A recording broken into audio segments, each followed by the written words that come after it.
फेरि यो म बाथरुमको चाहिँ सिलिङ हैन सिलिङ अनि यो यसको साइडको चाहिँ रिपेन्टिङ गर्न गइरहेको छु। यो सबै यो चाहिँ पेन्ट चाहिँ डिस्कलर भइरहेको छ।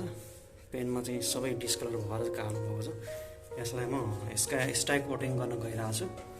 हजुरहरूलाई म कसरी गर्ने पाइपको यो पाइपको साइडको भनेर म गर्न गइरहेको छु। यसरी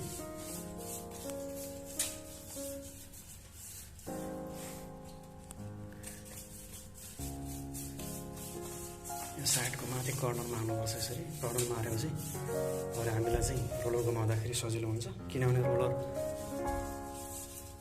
रोलरले यहाँ जाँदैन यहाँ चाहिँ, त्यही भएर स्टाकआउट गरेर मार्नुपर्ने हुन्छ।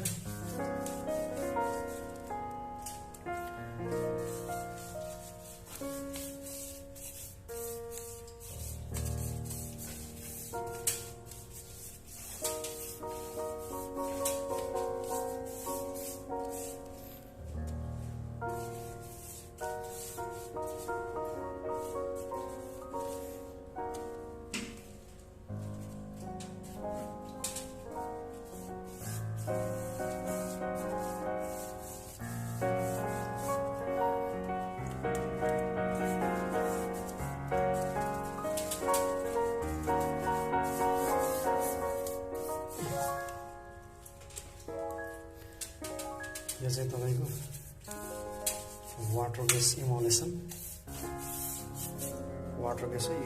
पेन हो। यो तपाईँको वासेबल हुन्छ, मतलब वासिङ गर्दा पनि हुन्छ। यो वासेबल पेन भन्छ, एकदम हाई क्वालिटीको म्याट कलर भएर हुन्छ।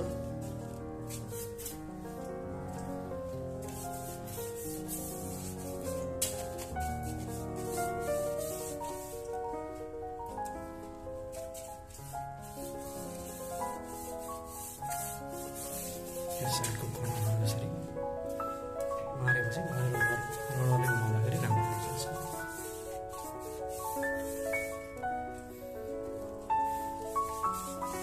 हेर्नुहोस् स्टाकआउट गरेर मैले ल्याएको छु। यसरी स्टाकआउट गरेपछि भरे रोलरले यस्तो साइडमा रोलरले चाहिँ खाँदैन। स्टाकआउट यसो मारेर चाहिँ छिटोभन्दा छिटो पेन्टिङ गर्न सकिन्छ। स्टाकआउट गरिएन भने समस्या हुन्छ। यस्तो साइड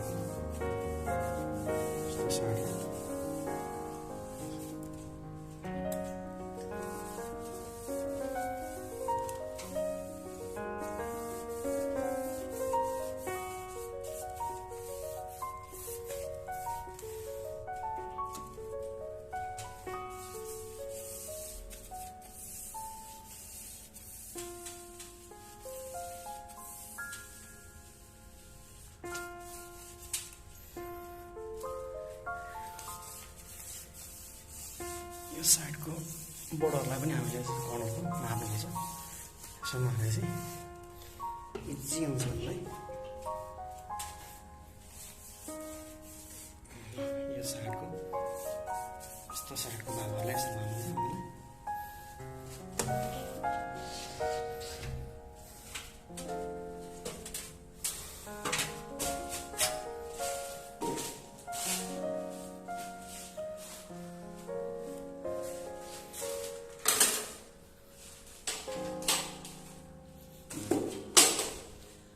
यसको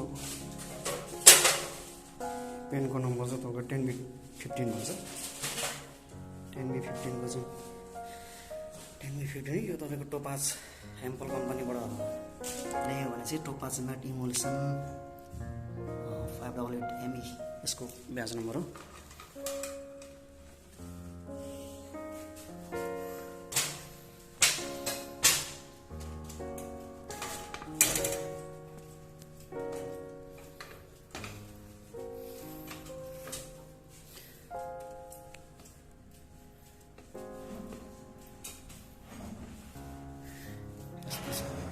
यसको यस्तो छ। यसलाई म पुरै रिपेन्टिङ गरेर देखाउन गइरहेको छु।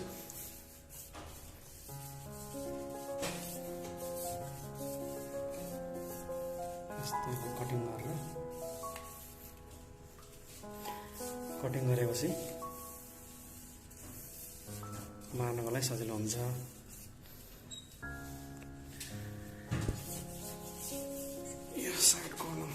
बोर्डर पनि हामीले यसरी मार्नुपर्छ। स्ट्राकोट भन्छ, स्ट्राकोट नगरी हुँदैन। हामीले यो लाइटको कर्नर साइडबाट यो लाइटको पनि कटिङ गरेर हामीले यसरी कटिङ गरेको छ।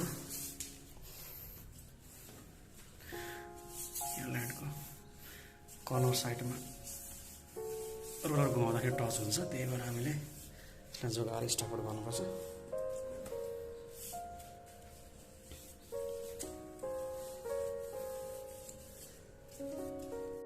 अहिले म्याट्रेस हालेको छु मैले।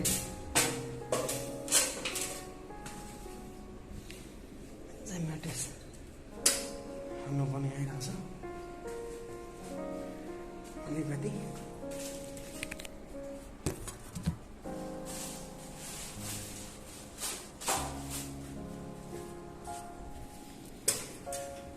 यो जिप्सन, दुईवटा जिप्सनको बोर्डमा चाहिँ यो ग्याप हुन्छ। यो ग्यापमा चाहिँ तपाईँको म्याट्रेस हाल्नुपर्छ। म्याट्रेस हालेन भने यो भित्रको माल चाहिँ तल झर्छ। यो पुट्टी मारिन्छ नि, यो पुट्टी तल झर्छ।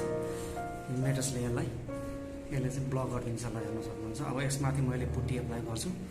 पुट्टी एप्लाई गरेर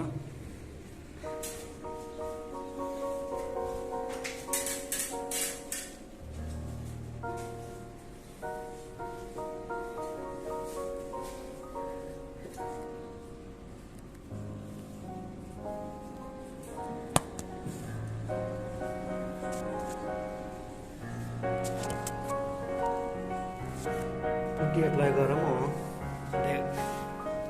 यहाँ माथि हेर्न सक्छु। यसलाई पुट्टी मारेर अहिले यस्तो देख्नुभएको छ।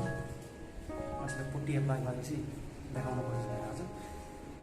ल अब देख्न सक्नुहुन्छ, जम्मै पेन्टिङ फिनिसिङ गरिरहेको छु मैले। फिनिसिङ गरेर जम्मै पेन्टिङ फुल्ली कम्प्लिट पेन्टिङ गरेर कम्प्लिट भएको छ।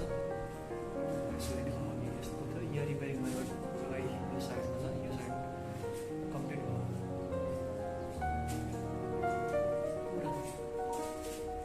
कम्प्लिट पेन्टिङ गरेको छु, हेर्न सक्नुहुन्छ। यसरी नै नयाँ नयाँ भिडियोहरू अपडेट गर्दै गर्नेछु।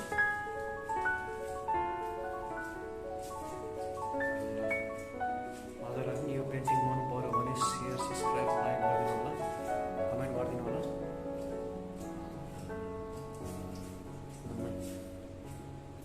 देख्न सक्नुहुन्छ यो पेन्टिङ कम्प्लिट गरेर